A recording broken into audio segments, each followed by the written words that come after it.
some point, Ryan Clark took to the internet to explain his criticism of RG3.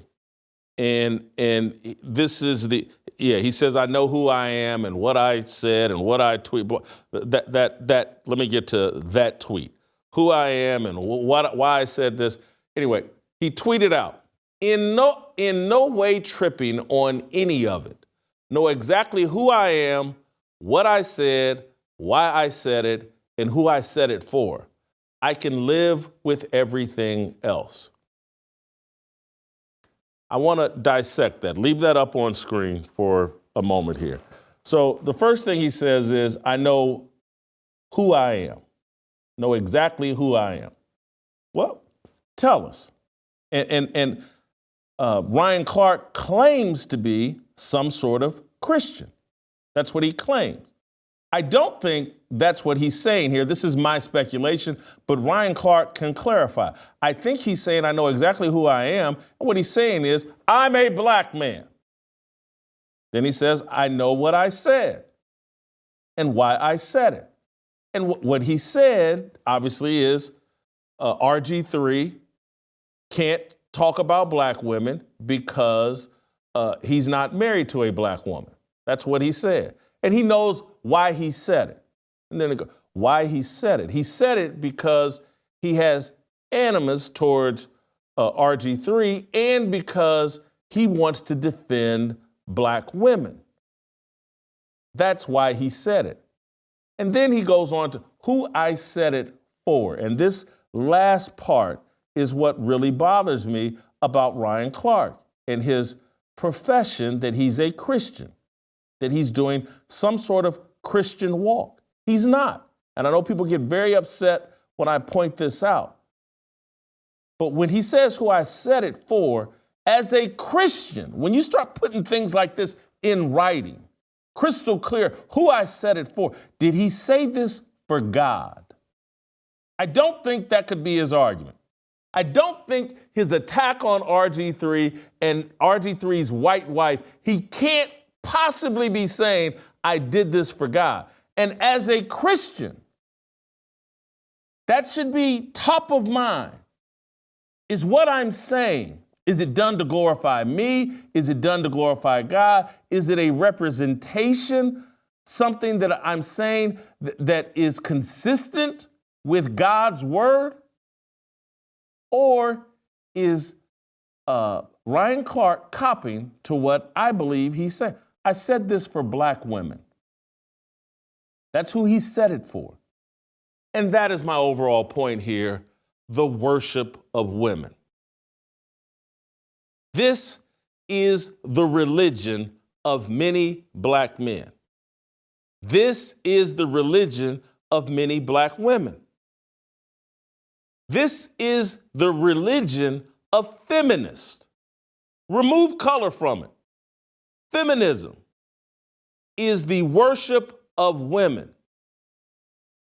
Feminism taps into the divine feminine. Feminism is why so many black men wake up every day thinking about, how can I not get crossways with the woman that I'm sleeping with, because I worship her and I don't want to get crossways with her. In everything that I do and say that comes out of my mouth and every action I say, I want to be in obedience to women. The worship of women is the problem destroying America. And it is destroyed so-called Black America. There's no more feminist group than Black America.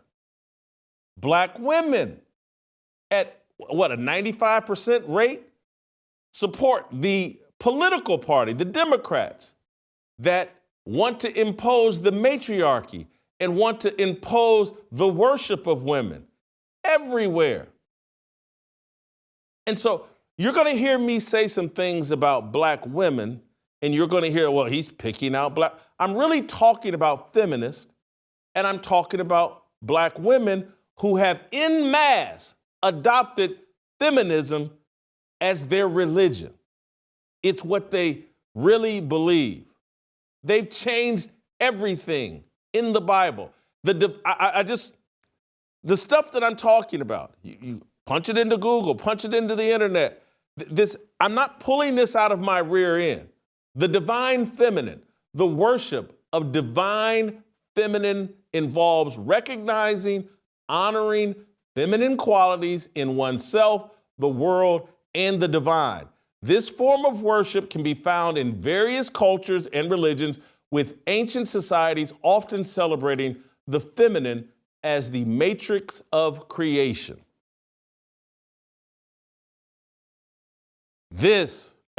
Everything you're seeing in so-called black culture is the divine feminine, the worship of women. Everything. And yet, some parts of black culture, it denigrates black women, calls them bitches and hoes.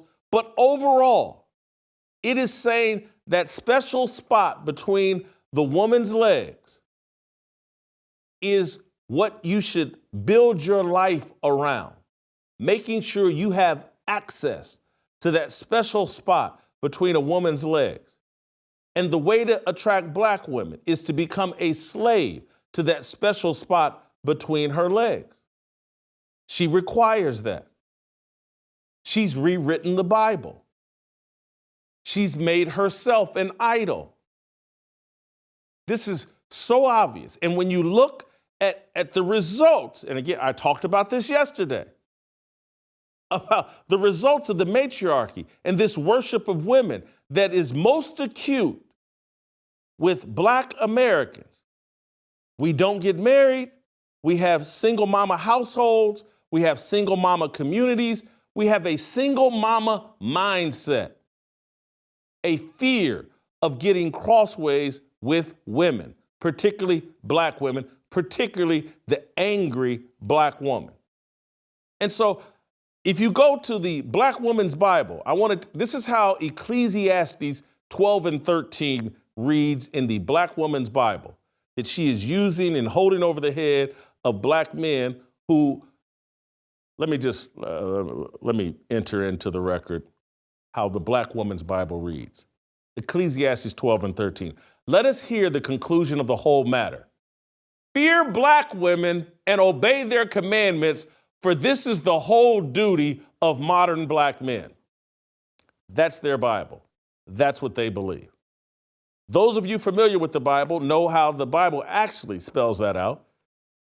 Fear God and obey his commandments, for this is the whole duty of man. We have a culture that fears women. And so RG3, in fear of his angry black woman at home, has to take a dump on RG3. Did I say RG3? Ryan Clark, in fear of his black woman at home, has to take a dump on RG3, has to run out and defend Angel Reese.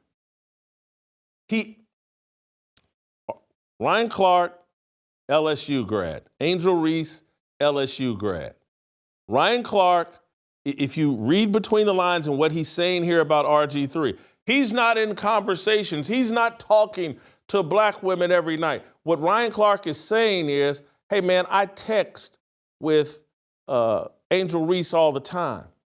And she told me about all that she's going through and all the pain and how hard it is for black women out here. And I'm just so emotional.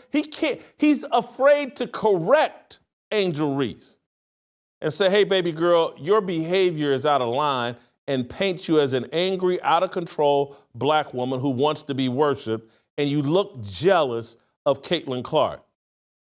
Ryan Clark would never tell Angel Reese that when they're doing pillow texting. And yes, I said pillow texting. Because you shouldn't be caping up for some young girl who presents herself like a thought, like a future OnlyFans model. You're married, you got kids, all this mentoring and discipling and helping of Angel Reese, all of that is out of line and out of pocket. All of it. Let your wife disciple that woman. You stay out of it. Because somebody needs to be in position to tell Angel Reese she's making a fool of herself. But because we worship women, we're afraid to tell her that because we don't want to lose access to that special spot between her thighs. Or maybe you're jeopardizing the special spot between your wife's thighs. That's who you're in fear of, not God. Because if you were in fear of God, you would make your wife and Angel Reese all fall in line. Help us grow the Fearless Army. Pound that like button, subscribe to the channel, and share this video with all your fearless friends.